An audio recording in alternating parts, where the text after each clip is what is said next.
Good afternoon. Welcome to the meeting of the Chattanooga City Council for March 31st, 2026. To get us started, I'd like to welcome Councilman Clark and ask him to lead us in our Pledge of Allegiance and the invocation. Thank you, Madam Chair.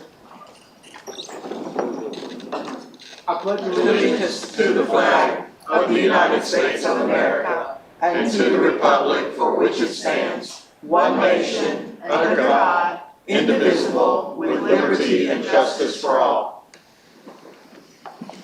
Madam Chair, I'll be yielding my invocation time to our District 5's official chaplain, Minister Janice Shireen Smith, who will share a couple words of encouragement for us and then lead us in prayer. Minister Smith. All right. Good afternoon, everybody. Hello. Truly, it's a blessing just to be alive, enjoying this beautiful day that the Lord has made. Amen. We want to give consolation to those that are in office that God is with you. And in all of your decisions that you make, I want to convey to you that even when it becomes difficult and sometimes intractable, just keep your mind stayed on the hope that you bring, the care that you give. The decisions that you make will just not be your own, but they will bless others for generations to come. Keep focused. Let love abide. No matter what happens in this council, no matter who you disagree or how you agree, keep love as the main focus. Let us bow unto the Lord. Father God in heaven, as we come to you, as the Lord of hosts, the Lord of lords, the King of kings, in this beautiful season of hope, God, we just want to come and thank you, God, for the power of your grace upon your people. Now, God, we ask your blessings in this meeting, God, that every decision will be made unselfishly, God, and made in the power of progress, made in the positiveness of resurrection, God, that we all can do greater things. God, I just ask you, God, to give power unto your leaders, that they may be focused by faithfulness to know that you will do everything that you promise. God, I just thank you, Lord, for this meeting. Let your spirit abide.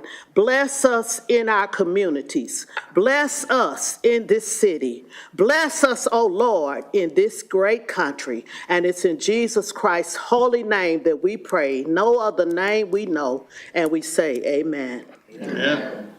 Thank you, Minister Smith. Madam Chair, you're back. Thank you very much. Let's see. I'm looking for a special face in the audience, and I don't see him. Mayor Kelly was going to join us at 3:30. Madam Chair, he's held up about 5 minutes in a meeting with Mayor Womp, but he'll be here very shortly. I'm sure we can proceed and just fit him in wherever is good for you. Okay, thank you very much. Council, can I get a motion on the minutes? So moved. Thank you. Minutes will stand without objection. Okay, so to get us started today, we do have a special presentation by Cassie Klein on the historic guidelines. Cassie, could you join us up here and teach us many things, please? Yeah, absolutely. All right. Great. Okay. Good afternoon, council members. Thank you so much for having me today. I'm excited to talk to you about our new historic guidelines. This project has been going on for approximately 2 years, and here we are in the final stretch. So today I'm going to talk about types of historic designation, the timeline of the guidelines update, what's changed, unchanged elements, and then leave some time for questions at the end. So to get us started, I'm going to do a brief overview of the different types of historic designation in the city of Chattanooga.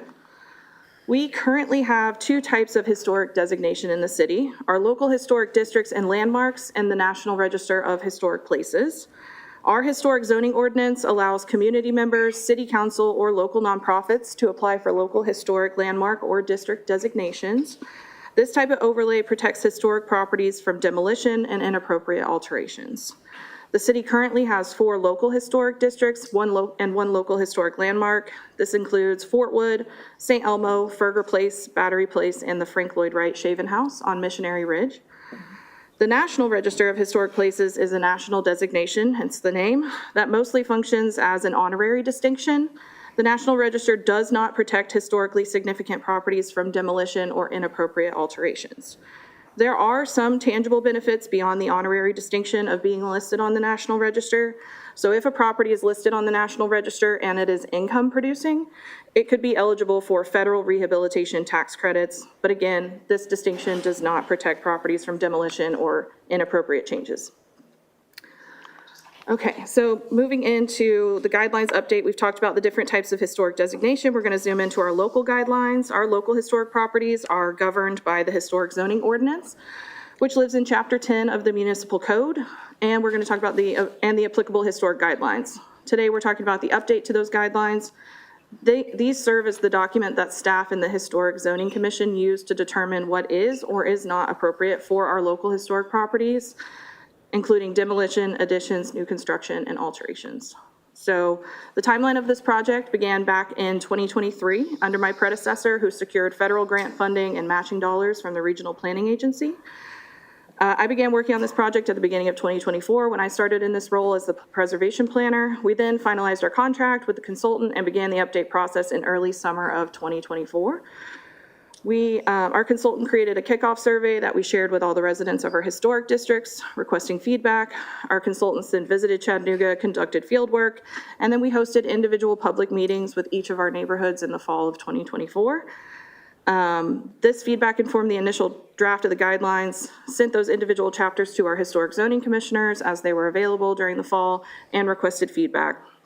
We then released the first final draft of the document at the beginning of 2025. Staff set up a survey allowing the community to provide feedback on each chapter of the guidelines. That survey was open for 30 days. We then worked with the mayor's office to review the draft as well. Then we incorporated all of that feedback into another final draft of the guidelines in late summer 2025, and we had one more public hearing in early fall of 2025 to kind of close out any public comments that we had.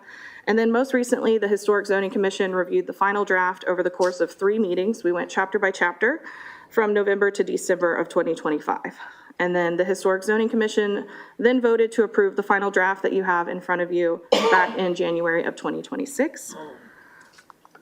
So now I'm going to jump into the major changes of the guidelines. You have a summary of this document in the binder with the guidelines as well that highlights these kind of major changes. So the first one is formatting. It's maybe one of the biggest changes. We consolidated 5 guideline documents into one document. We went from over 350 pages to less than 200, and we were able to do this while still capturing the unique characteristics of each of our districts and landmarks. Another major change based on feedback that we received from the public, we developed a how-to-use guide, which you can see at the beginning of the document. Our consultant created a great graphic of a Victorian home, which calls out the various components and materials of a historic building and references the specific chapter that a citizen would need to review for your project. So you can see that in the top left-hand corner of your screen. We also added a helpful appendices to the document, including highlighting local resources like Preserve Chattanooga and our local chapter of the American Institute of Architects. And we developed what we're calling our criteria quick guide that highlight the most important guidelines from each chapter. So this is an easy 1 to 2 page reference that community members can flip to as they're beginning their project and looking to begin reviewing the guidelines. And you can see a snip of that at the bottom left-hand side of your screen. And then some other major changes. We also created an architectural styles chapter, which captures all of the historic architectural styles within our existing historic districts and landmarks. This chapter also includes mid-century modern styles, which were missing from our previous guidelines.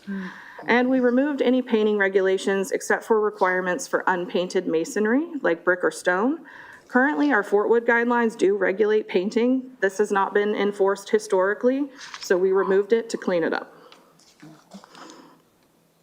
Some other really exciting stuff in these guidelines are some new staff review functionality.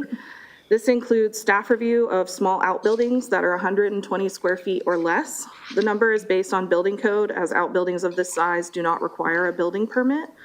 Currently, citizens within our historic districts do have to get a commission review for any kind of outbuilding that they're proposing, which can take a lot more time and money. Similarly, additions that are 120 square feet or less and meet the other guideline criteria can be captured as a staff review, again, making it a quicker and more affordable process. Parking areas for residential lots can be reviewed under staff review for up to 1 additional parking space. And then we updated our accessibility guidelines, and now any accessibility feature like a ramp, etc., falls under a staff review as long as they do not permanently damage the historic structure. So again, all of these changes, all of these updates will make our process more affordable and quicker for our citizens within our historic districts. Some other major changes, we completely updated our new construction section of the guidelines to better serve the historic zoning commissioners when they are reviewing new construction proposal, including more visual aids and graphics, guidelines related to siting, massing, and form, acknowledgement of parcels with topography or slopes, and language that supports neighborhood context compatibility. So you can see some examples of those graphics on the screen. We also removed some earlier sections related to regulating yard equipment like place sets and then security equipment. Those have been completely struck from the draft and we will not regulate them. And we have included an increase to front yard fence heights from 36 inches to 42 inches based on neighborhood feedback that we received. And again, all of these major changes were implemented to meet the intent of our historic zoning ordinance to continue to preserve our historic neighborhoods, but also allow reasonable flexibility to the residents that live there. So next, I'm going to talk about the unchanged elements in the new guidelines. So first thing is preservation best practices have remained generally unchanged. This means it's still recommended that historic windows be preserved rather than replaced. Generally, the best practice is to repair materials and building components in kind. This is still true of these updated guidelines. These best practices are based on the National Park Service Secretary of Interior standards for historic preservation. The next item, demolition guidelines have remained unchanged. Demolition is a last resort in our historic neighborhoods, and we have retained the criteria for that. We did implement a note for staff level stabilization review of properties that are in disrepair. This is a practice that's already occurring, but will be codified in these new guidelines. So if we have someone that's going through the code enforcement process or has a condemned property, they can come work with staff to stabilize the property while they get through the other processes that are required to request demolition. And the other unchanged section, we have consolidated the building maintenance to one chapter within these guidelines. This serves as a thorough resource for maintaining historic structures that can be used by any homeowner. This type of guidance is prevalent in our existing guidelines, but we have consolidated it to one section. And you can see an example of that on the right-hand side. So again, while these items generally are unchanged, they have been updated obviously to fit our new formatting of the guidelines, which will serve as a much more navigable document for our residents. And that's all I have for you. Thank you so much for your time this afternoon. Obviously happy to answer any questions that you have. Thank you, Cassie. Got a couple questions for you. Councilman Elliott. Thank you, Madam Chair. Cassie, I have two questions. Sure. How does this impact the individual zoning guidelines for the four that we have existing? Like the underlying Euclidean zoning? Yeah, so you know, each neighborhood has their own rule and specifications. How does this impact those? Yeah, so the underlying zoning will remain the same, and that would still apply in addition to the historic district guidelines. As far as the existing historic district guidelines for each of those neighborhoods, these will replace those, basically. Okay. For existing homes, are they grandfathered in if they are not in compliance? And how does that look like for? Sure, we don't have like a legal nonconformity clause in the guidelines, and we haven't had one in the past. The only time that the certificate of appropriateness process and using the guidelines would be prompt is if someone is making a major change. If we're doing minor repairs or anything like that, it wouldn't be triggered. So residents would not be penalized if their current residents do not meet these guidelines? Correct. Okay, perfect, that's all. Yeah. Thank you, Madam Chair. Thank you. Councilman Harvey. Thank you, Cassie. This is something that I'm super interested in. At the beginning of the presentation, you mentioned that City Council has some level of authority when it comes to this. Can you tell me what that looks like in terms of imposing some sort of historic zoning? Yeah. Go ahead. Thank So you. we have two governing documents, essentially. We have the historic zoning ordinance, which lives in Chapter 10 of the municipal code, and then we have the guidelines that are applicable to the specific local districts or landmarks. Within the Chapter 10 municipal code historic zoning section, there are 4 different groups that can be an applicant to make something a local historic landmark or a district. One of them would be City Council through resolution. The other could be an individual within a district, like a property owner within a district, a property owner of a landmark, a local nonprofit group, and a neighborhood association is the 4th. So what does that look like for the city council? So say if I'm interested in, for example, if I wanted to make the Tivoli or whatever. Sure. A landmark, how does that, is that the only thing we can do? I assume we can't take somebody's private property and, for example, like the medical arts building that everyone is worried about. We couldn't say, we're going to put that on as a historic landmark for the city of Chattanooga, I'm assuming. Yeah, you could. So you we could, could. yeah. So as city, we couldn't take it from like an individual city council member, is my understanding. We would want you all to adopt a resolution saying, we would like to make this application. And then you would, for medical arts or like an individual landmark, you would make a historic local landmark application. We would then take it through the public process that's required to make it that landmark. So it would go, we'd have a couple public meetings, we'd go to Historic Zoning Commission, and then we'd come back here and you would vote on it again. But you would have to decide to make that application initially as a body. Okay, so it wouldn't only be condensed to city-owned properties? No, Interesting. So not that I'm aware of.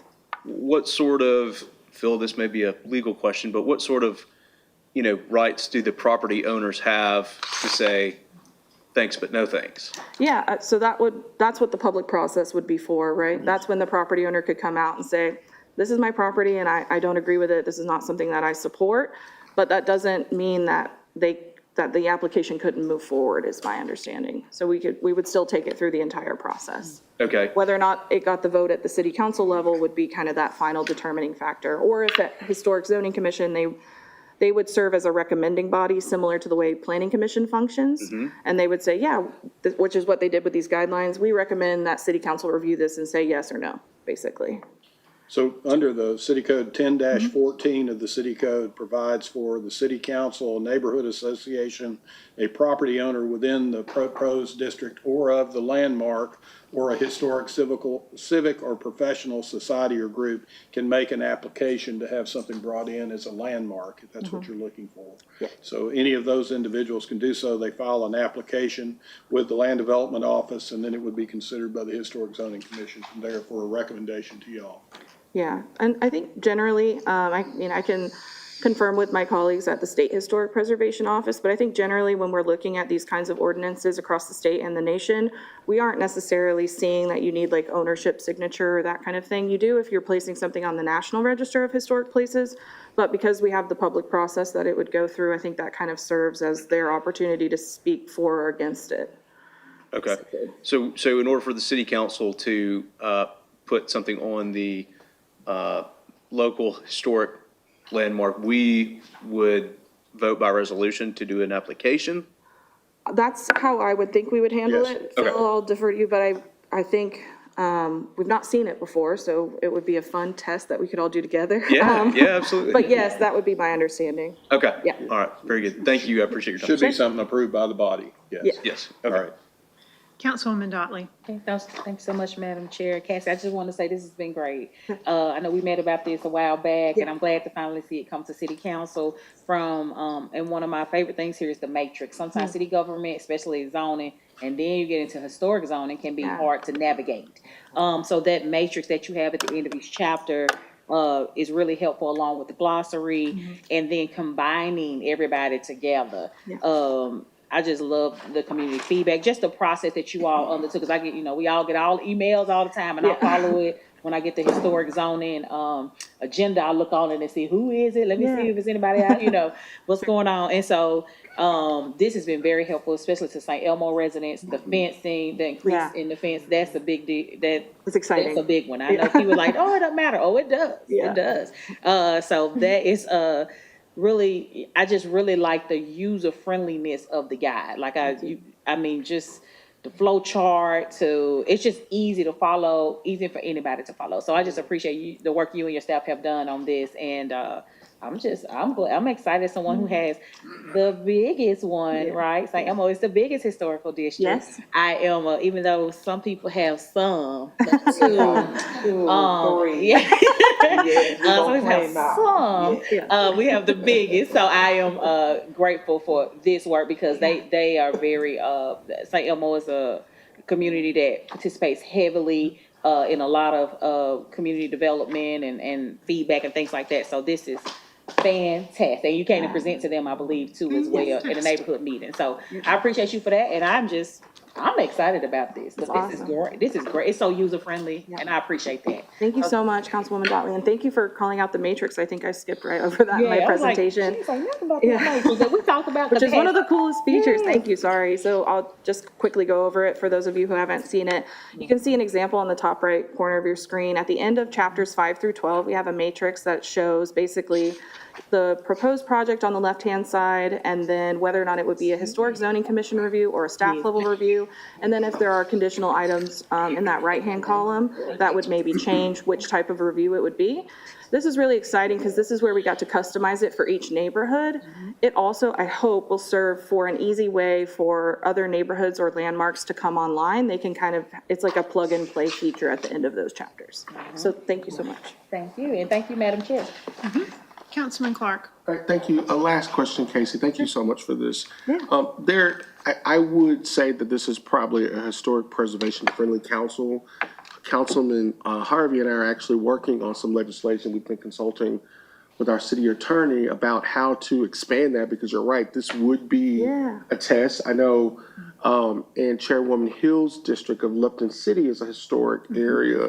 And so we're very, very interested in exploring what that looks like to add things Absolutely. that are not added. We did a tour of the Tivoli today. It's registered, but it's not protected. And so I want to thank Todd Morgan and his group of Preserve Chattanooga for educating us. Could you try again? It's okay, see. What's going on there? One chip. So my question to you would be, our ordinance, is it in step with state law that requires this council to apply to the zoning board, or is that something that we can amend instead of, so when we vote to apply, it's a recommendation back to us anyway. Yeah, that's interesting. Is that redundant, or is that something that we can revise in our ordinance that would still keep us in compliance with state law? I think, yes, we're in compliance with state law is my understanding. And I do see how there's a redundancy there. I'd like the city attorney to answer any questions about state law. Okay, sure, absolutely. And currently, the state law essentially sets up a local historic district for expert advice on whether that area does qualify as any area you're looking at would qualify as a historic district. And that's the reason you have special appointees to that historic zoning committee on there to give those recommendations back to you. So I think it's important to get their side of it here and then make a decision after you've heard all that in a public meeting. And y'all have the ultimate authority. Gotcha, thank you. Awesome. Okay, Cassie, that's all the questions. Thank you for your time. Thank you guys so much. Appreciate it. Okay, so council, that'll be coming up on an agenda in the future, relatively soon. So we do have a special guest. Mayor Kelly is here. Come on up, Mayor Kelly. I believe you would like to chat with us about the parking. Yes, I very much appreciate your time. I also want to take a moment to thank Cassie and the staff. As a Boltwood resident, that was a labor of love. That's been going on for a couple of years. And again, there's a lot of, we started with the sign ordinance. We've been working through a lot of ordinance to try to make it more simple and approachable. And so I think Cassie and the staff did a great job with that. So thank you again. But I'm here today really to talk to you about parking and about the parking ordinance that you're going to consider. I recently visited Greenville, South Carolina, and it was a vivid reminder of what a healthy, vibrant downtown looks like and how important parking policy is to make that happen. You guys have been looking at a lot of parking stuff, and then the media's been full of a lot of stuff floating through. May seem unrelated, but they're not unrelated. It's been one of my projects since I was on the River City Board and a private citizen before I was mayor's office, but this ordinance you're considering today is going to be a really important part of that strategy. We need a healthy, vibrant downtown. And again, we're up against cities like Greenville where parking is free downtown. Free. And so at a minimum, it needs to be affordable. It needs to be convenient. It needs to be, as seamless as possible. And I think this ordinance will really help make that happen. Part of it, frankly, is on the enforcement side. CARTA's got to be able to enforce. I mean, there's no point in issuing tickets if it doesn't matter if you pay them. But it's notable that, only serial offenders will be affected here, 3 or more currently delinquent parking citations. And frankly, for the foreseeable future, I think that people will be focused on, you may have seen, or you would be shocked to see, some of the lists and the volume of tickets that have piled up. But I think the more important part of it really is that it will create this alignment of consumer alignment between public and private parking and provide consumer protections so that people just feel better. I've talked to a lot of people from districts that aren't downtown and they don't want to come downtown anymore because it's a pain. And we can't have that, right? We live in a market where you can be at a strip mall in Red Bank and walk into a Mexican restaurant. Well, that's hard to compete against, when you're a restaurant downtown that's trying to attract people. So I just wanted to reemphasize that this really is part of a larger strategy that we're working on, and kudos to Charles Frazier and his team for really spearheading this, because again, they are the Chattanooga Parking Authority. This body, divested this authority to them some years ago before anybody here was seated. Maybe Councilman Anderson was here. I don't know. But we've been working closely with them to craft this strategy, and I really, really appreciate your support, and hope you'll vote for it. Thank you very much. Thank you. Would you be willing to entertain a question? Absolutely, certainly. I don't see that my colleagues have any, but I have one. Okay. So we saw a pretty quick change in parking lot behavior in the last 5-6 years, where we went from pretty stable parking environment with not very many players to suddenly it was like there was a gold rush, right? And I can just imagine the salesman calling up and being like, did you know you can monetize your parking lot? 100%. Right? So this council is going to be asked to make a seemingly small change to this document. Council, we've been asked to just tweak the language in a small way. And we'll talk about that more in a minute. But Mayor Kelly, when you think about that gold rush that happened in parking, as part of that alignment, would it be ideal for us to be able to prevent new predatory parking businesses from setting up shop? I think. I guess what I think, I'm not trying to catch you in anything. No, I get it. I think about. Yeah. Once we get this set up, that doesn't change somebody coming in and. Well, this is the issue that we've been considering all this time, right? Private property rights are pretty inviolable, right? That's really the base of this. And so, if you own a piece of property, you can do with it within reason as you wish, provided it's not in violation of zoning or any of the other things. There may be some things we can do there.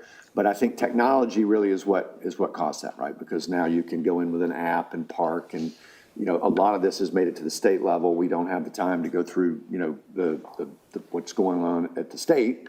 But I think these consumer complaints have made it to the state level as well, for better or for worse. So I think this, frankly, will help a tremendous amount, right? When people are able to see that this parking provider is on board and that they've agreed to play by a certain set of rules, and frankly, CARTA makes it clear that they are a trusted and friendly alternative, and they've got a lot of options downtown.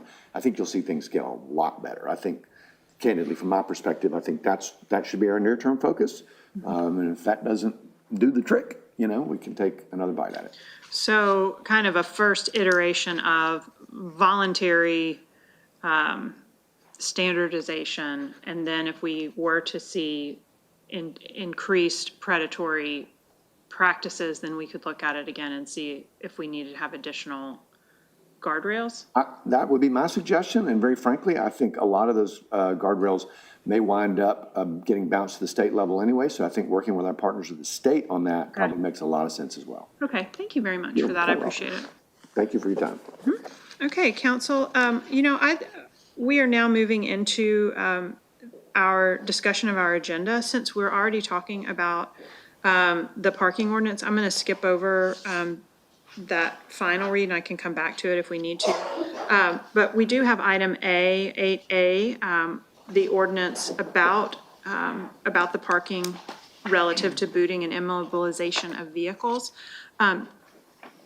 Could you please, Phil? Yes. Share with the council the request by CARTA for a slight change in the language? Yes, this afternoon, we currently have, you've been provided version 9 of this ordinance. There was one suggested change here this afternoon in 24.512, and that one suggested change is merely to add the language of this ordinance will cover all people who engage in booting to be licensed and bonded. And then the language was suggested, but shall not apply to commercial lot owners who do not engage in booting. And so that request for an amendment was made by CARTA after some discussion with a number of the parking owners here in the city. And they can provide you additional information about that whenever you talk. But that was the only suggested change to the ordinance that we have had in front of you and was read last week. And council, the way that it reads without that is that it's declared the intent of the chapter is that all commercial parking lot owners, or all commercial parking lot owners, this applies to them, be licensed. Yeah. Right. So that's part of the question at hand. Councilman Henderson. Thank you, Madam Chair, and it doesn't have anything to do with this, but you've always done very well at explaining to the audience about when they get to speak, Thank you. and we didn't cover that. Didn't cover that. So at some point. Okay, I'm gonna come back to that. Okay. After booting, we're gonna rewind. Thank you. Okay, so you don't have any questions about booting? No, okay, all right. We do have Councilman Clark. Thank you, thank you, Madam Chair. I do have a question about booting in the resolution or the amendment to the ordinance. And so are all commercial lots, or all of the private parking lots, would they be all considered commercial?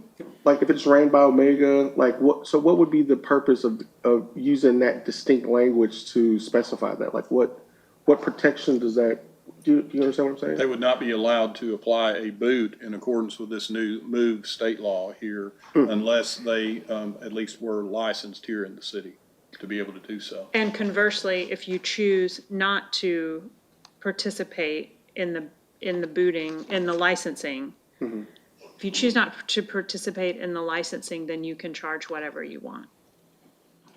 There's no regulation. So last week, he mentioned that it was optional. So is this now requiring it because they're commercial? No, it's clarifying that it is fully optional, Clarifying that it's optional, Yes. okay. that it's a Thank you. carrot, not a stick. Gotcha. Yeah, yeah, I got that analogy. okay. I usually don't get the analogies, but I got that one. Okay, do we have any other questions, or do we have any concerns about the proposed, or the requested language amendment? Okay, looks like we're good on that. Y'all got lucky. I think, Phil, if you could distribute that language to the council and Yes. make sure our clerk has it for Yes. for the voting portion of our meeting, that would be excellent. Yes, I sent that to Nicole earlier. Fabulous, thank you Yes. very much. Okay, now, we're getting in the Wayback Machine, y'all. I'm Jenny, and I represent District 2. Thanks for being here. We're glad you're here at our council meeting. Want to give you just a brief overview of how we do what we do, because some of you, this may be your first city council meeting, and if it is, it's your lucky day. In part because our agenda is short this afternoon.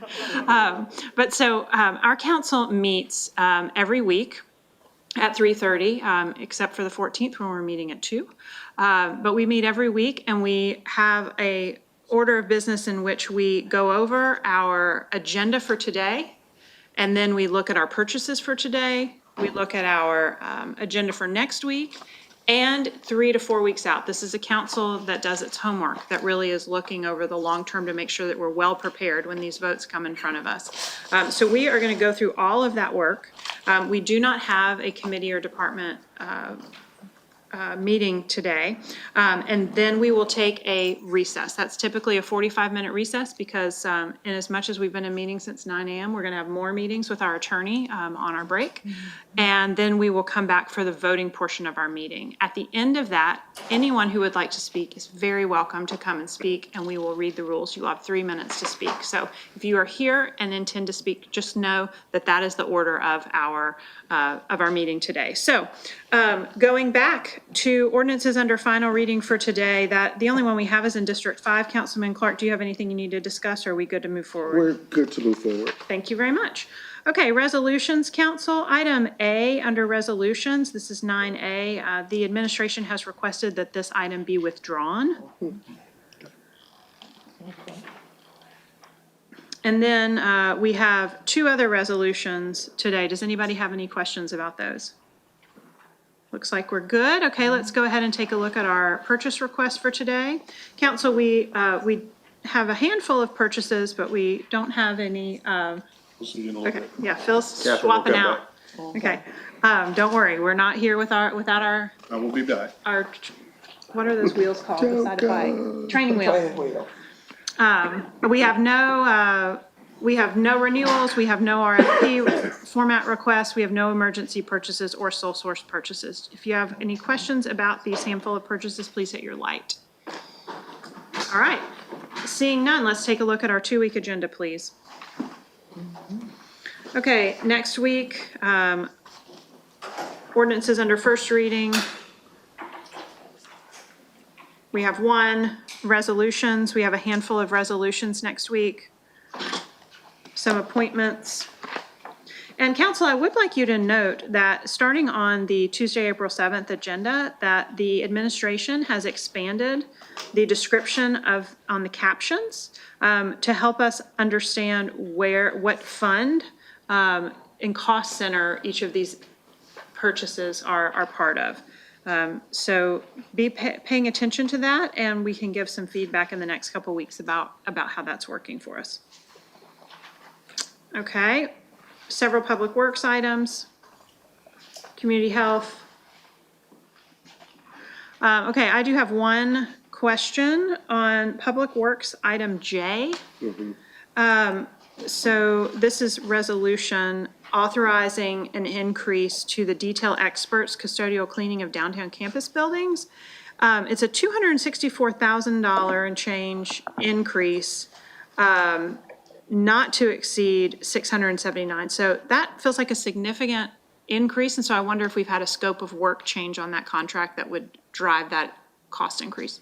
No, ma'am, it's an extension portion. They've been working in the meantime whenever the contract expired. Okay. So we're playing catch up on that. Okay, thank you very much. Yes, ma'am. All right, looks like we're good on that. Okay, council, let's take a look at future considerations. Does anybody have questions about future considerations? If you do, hit your light. Okay, right now I don't have anybody, so I'm going to make an observation. The economic development item 1A related to the waiver of park rental fees for Nightfall and Three Sisters, we have a math error there. We've got, it's actually 15 days at $1,000 and 2 days at $4,000 for a total of 19. It's, within the caption, it reads a total of 17 dates at $1,000 per day, but it's actually 15. So there's just some tweaking to be done there. Y'all following what I'm saying? We'll have the attorney amend that. Thank you, Madam Chair. Yep. That's the only one with a math error that I could tell. The total ends up being the same. It's just the date count is off. Okay. Council, do we have any other questions about future considerations? Lots of board appointments. Okay, looks like we're great. Okay. So now I have to look at my own situation here. Okay, so we're all set. So council, since we don't have a committee or department report, we will reconvene at 5 o'clock. We do have an attorney-client meeting. Please meet us in the conference room. We're recessed until 5. Thank you.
All right, we are back in session. Madam Clerk, please read ordinances under final reading, item 7A.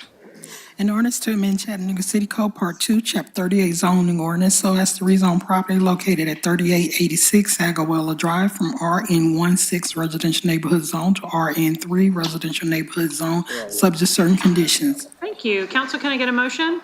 Motion to approve subject to certain conditions? Second. Thank you. Do I have any questions or comments? I've got a motion and a proper second. All in favor? Aye. Opposed? Motion passes. Ordinances under first reading, item 8A, please. An ordinance amending Chattanooga City Code Part 2, Chapter 24, Section 24, 337, and create a new ordinance relative to booting and immobilization of vehicles. Second. Thank you, council. We have a motion on the floor to approve with a proper second. We did have a request to make an amendment. Do I have someone who would like to make that amendment? Move to approve with amended And I can read the text. language. Yes, that our attorney will read into the record. Thank Yes. you. Okay, go ahead. And the language in the record is a change to section 24.512 of the version that you have. And the specific language will be, it is declared to be the purpose and intent of this chapter that all contracted property and commercial property, commercial parking lot owners in the city of Chattanooga who engage in booting be licensed and bonded and meet the minimum requirements as set forth in this chapter for the protection and welfare of the public. The provisions of this chapter shall regulate the use of boots and bootings within the city, but shall not apply to commercial lot owners who do not engage in booting. Second. Okay, council, we have a motion on the floor to amend with a proper second. Do I have any questions or comments? All in favor of the amendment? Aye. Opposed? All right, can I get a motion to approve as amended? Second. Thank you, council. We have a motion on the floor to approve as amended with a proper second. Do we have any questions or comments? All in favor? Aye. Opposed? Motion to approve as amended passes. Thank you very much.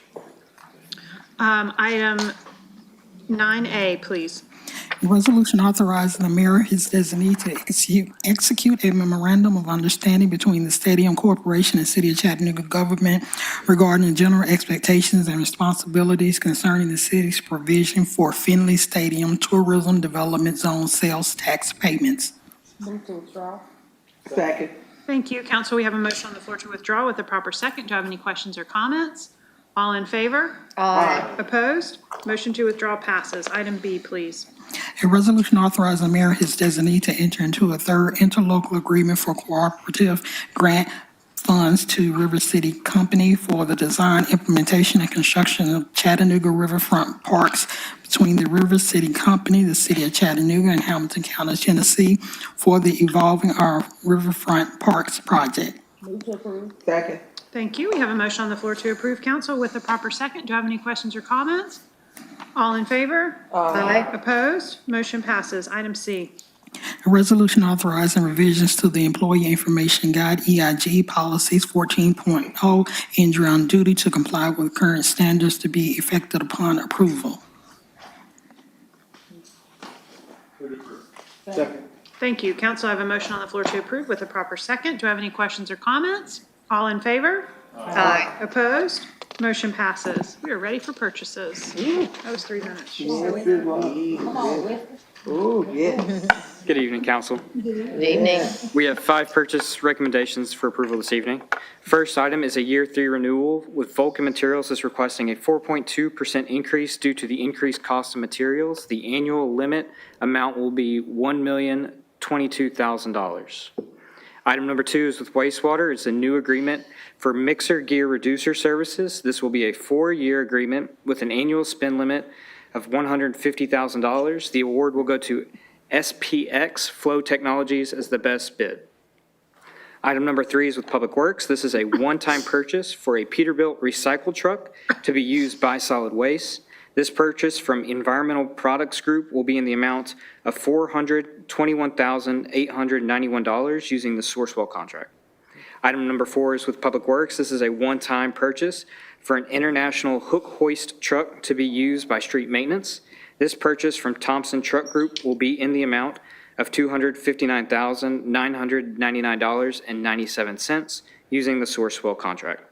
And our last item is with Public Works. This is a one-year extension to agreement PA 100118 and PA 100119 with Pitney Bowes through March 14th, 2027 to coincide with the State of Tennessee contract. The annual limit will be $190,000. Thank you. Council, we have a motion on the floor to approve with the proper second. Do we have any questions or comments? All in favor? Aye. Opposed? Motion approved. Thank you very much. Item passes. Okay, council, we've reached the point where we're going to have some committee reports. Councilman Henderson. No report. Councilman Davis. No report. Councilman Harvey. No report. Councilman Clark. No report. Councilman Elliott. Thank you, Madam Chair. Next week, we'll have an Economic Development Committee meeting where we will hear from Urban Story Ventures for an update regarding what is happening with our BEN project. Thank That is you all, very Madam much. Chair. Councilwoman Dotley. Thanks so much, Madam Chair. We did have a budget work session this morning at 9 a.m. where we discussed four financial policies, our potential budget framework, as well as the budget analysis review report that Dr. Acuff did for us. So we do plan to have those financial policies on our 2-week agenda. And of course, I'll be sending you out the framework information as well. And we'll be looking at some follow-up items specifically dealing with peer cities. And that is all. Thank you very much. Okay, thank you. Councilwoman Burrs. Thank you, Madam Chair. We will have a Planning and Zoning Committee meeting next week. And the items that we'll be reviewing will be at that point on our 2-week agenda. Thank you very much. Vice Chairwoman Knoll. No report. All right, and just, I will note that we did do a Tivoli tour today, and I'll say that we've got a lot of exciting projects in the hopper for Chattanooga. It's a neat time to be here and live here and be a leader here, so thank you all for all your hard work. Okay, we have now reached the point in our meeting where we are happy to hear from persons who are here who would like to address the council. If you are here and you'd like to address the council, please go ahead and line up behind the podium and listen while our attorney reads the rules. If we have anyone that's going to get in line, our attorney will read, otherwise he will not. Going once. Going twice. Going twice. Ooh. All right, council, I do not see that we have anyone here who would like to address the council. What is your privilege? Can I get a second? Yes. Council, we have a motion on the floor to adjourn with a proper second. All in favor of adjourning? Aye. All right, we're adjourned. Yes.